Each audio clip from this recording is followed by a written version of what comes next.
Welcome back to City Scene. We are at the Convention Center again. Just broke some ground, and now we're going to break some more ground in a different kind of way. We got our city arborist, Kevin Heffern, with us. Kevin, how are you, man? Great, Steve. Good to see you. Good to see you, too. I appreciate you coming out today. This is a construction site. They're tearing down the little breezeway and about to build up and renovate the Convention Center. What's the city arborist doing out here? See, we're out here to move some of these trees that are in the way of the construction site. There are 7 lace bark elms that are approximately 20-25 feet tall, 8-inch diameter, and in discussions with city managers and convention center staff, we thought it very valuable to transplant these trees to another site in the city. Now, these trees, they look like they've been here for a while. How long does it typically take for a tree like this to get to that size? I would venture to say these trees are probably 12 to 14 years old. And 4 of them are going to be transplanted in the College View area where we had Community Tree Day a couple weeks ago. And then we're having some locations investigated this morning at the Dream Park for some of them. And we've got clearance to get some more trees on the south side of the breezeway they're removing. But I have to call in utilities and get it all cleared. That'll be in the coming days and maybe the next couple weeks. Gotcha. So tell me about the process, because obviously this isn't going to be as easy as using a shovel to dig a hole and put the tree in. You got to get this tree that's been living and spreading its roots out for a while. How do you do that? Well, we're working with Stephen Jones Landscape, and Stephen's on the board of Relief. And when we mentioned the trees being transplanted, he says, I have a tree spade and I'll be glad to donate some of my time and labor and expenses for moving the trees for the city. Cool. And that's the truck that's back behind us. I guess they've got the little excavator, or what's that called?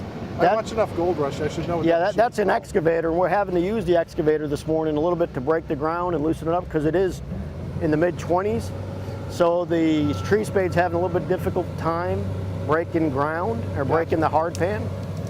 Well, you know, I've seen that before on TV. I've never actually seen one of these tree excavators in action. The tree spade, is that what you call it? Hey, we do. Tree spade.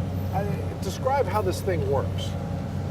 Well, of course, before we can excavate a tree, we actually have to excavate the hole. So Stephen and I just came back from the college area where he pulled out a plug of ground, 96 inches in diameter, about 5,000 pounds of soil. Wow.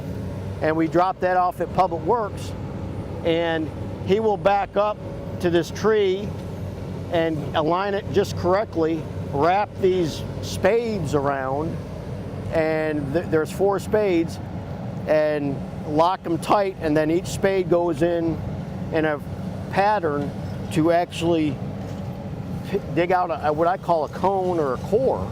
I think of a root ball, like you would buy a small tree with the root ball around it. Right. That's a huge root ball. That's a huge root ball. That's a 5,000 pound root ball. That's pretty heavy. Right. And so it just picks it up. Right. Then it lifts it and turns it on the back of the truck, and then all the branches fall into the back of the truck. And then we'll go to 4th and Eastern where we excavated the first hole, and he'll drop that tree in that hole. And that'll go back and forth most of the day. And the tree has a pretty good chance of survival then? Great chance of survival.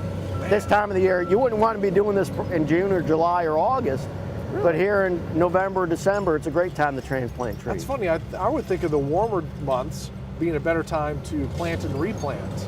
But you're saying the winter time's a better time for this? Winter time, because summertime you have limitations. You could have drought and a lack of water for a tree to transplant well, and in the winter we're generally stay fairly moist and wet during the winter time. Okay, cool. Well, this is great information, especially with all the other plantings that you guys have done with Community Tree Day and everything. If people have any questions about the City Arborist program, what you guys are doing with Relief, who can they call? They can call me at Public Works. My number is 329-4531, or they can contact me and email me at kheffron, H-E-I-F-F as in Frank, E-R-O-N, at greenvillenc.gov. Kevin, thank you much. Thank you, Stephen. I appreciate it. Appreciate you being here.